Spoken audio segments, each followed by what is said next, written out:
मु पर्यटन मंत्री हिसाब रे एई वर्ष रे केते अमेरिका रो लोक एठी बुलिवा को आसीथिले मु 3 दिन हेलानी रिपोर्ट देखुची सेमती किछि आम पखे नाही आम पखे अमेरिका रो आसुथिबा पर्यटक मानकर संख्या नेग्लिजिबल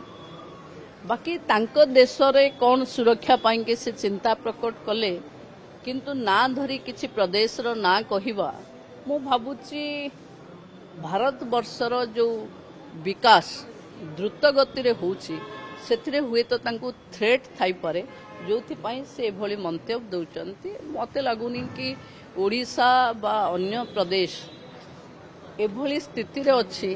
कि गोटे राज्य रु देश रु परमिशन आनी पर्यटक माने आसीबे बाकी से तांको देश को चलेवा पई जहां नियम तयारी करिवे तांको देशर नागरिक माने मानिबे आम राज्य पई चिंता मोहन सरकार करुचंती एवं देश सुरक्षित नरेंद्र मोदी हाथ में अच्छी।